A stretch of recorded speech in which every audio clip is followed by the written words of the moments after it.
Et pour démarrer, tout d'abord la météo du jour avec un temps calme aujourd'hui, on l'espère.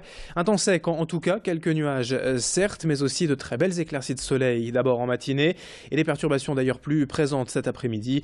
Les températures, elles sont en légère baisse, 21 ou 22 degrés de prévu pour tout à l'heure cet après-midi. La météo en détail, c'est après ce journal.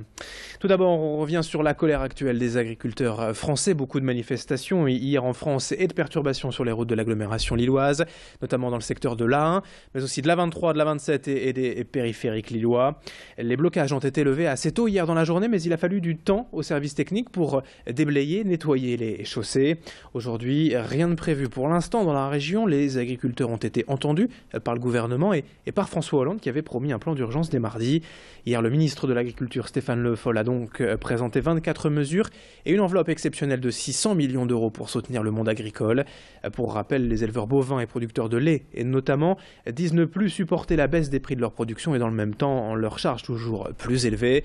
Une délégation a été reçue hier matin par le préfet à Lille et à la sortie de cette réunion, les producteurs se sont dit satisfaits d'avoir ainsi été écoutés. Le préfet leur a notamment promis de mobiliser ses services contre la vente à perte. Plus largement, le plan du gouvernement prévoit notamment une restructuration des dettes en cours, l'allègement des charges, des facilités de trésorerie et des actions de soutien de promotion des filières.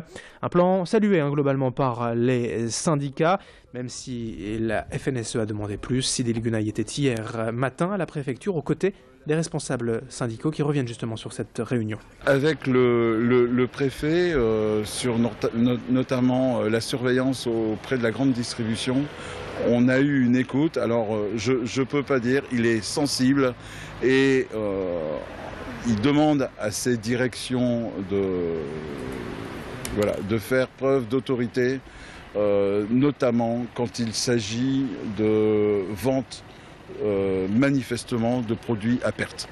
Ça on ne l'accepte plus. C'est-à-dire qu'à partir du moment où une négociation sur un prix a été faite, on n'accepte plus que ce soit vendu en dessous du prix de négociation.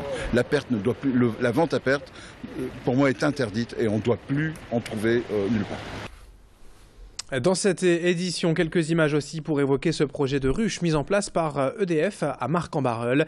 4 colonies d'abeilles y ont élu domicile et la deuxième récolte a eu lieu tout récemment. L'an dernier, plus de 50 kilos de miel ont été récoltés sur le site marquois et à 5 € le pot de miel vendu, l'entreprise a pu reverser un chèque de 500 € à l'association Ludhôpital. Cette année, le nom de l'association partenaire n'est pas encore connu, mais une chose est sûre, le projet a tout de suite séduit l'entreprise. Un peu moins peut-être les salariés qui avaient peur d'être piqués, mais à ce jour, personne n'a subi de tels dommages. Les employés ont même été mis à contribution. Une belle manière donc de valoriser l'image d'EDF, d'associer les salariés à la préservation de la biodiversité et d'offrir une action sociale et solidaire. Elle non plus n'a pas été piquée sur place. Cédille Gunaï était aux côtés des ruches et de cet apiculteur de Bicity, partie prenante et partenaire de cette opération. Aujourd'hui, c'est vrai que c'est paradoxal, les abeilles elles se portent mieux en ville qu'à la campagne. Il suffit d'ouvrir les yeux parce que sur les plantations autour des ruches, on a des tilleuls, de la lavande, on a beaucoup d'essences mellifères et surtout une diversité florale qui permet une bonne santé de l'abeille. Ensuite, il fait légèrement plus chaud et il n'y a pas de pesticides en ville.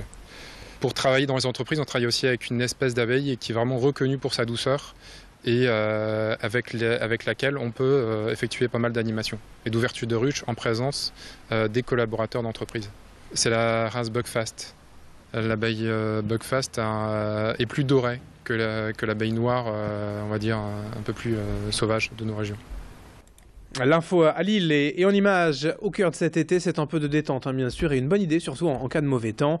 Ouvert il y a à peine un mois, le Uno's Bar rue Gambetta à Lille est un lieu qui veut réunir les clients autour de réelles activités. Ici on privilégie les rencontres réelles, les jeux de société, mais aussi de véritables particularités comme une table de ping-pong et une piste de pétanque intérieure. C'est du jamais vu à Lille et ça plaît. Les jeunes étudiants, mais aussi les familles viennent en profiter. Le lieu est donc à l'image de ses propriétaires et du quartier, et convivial.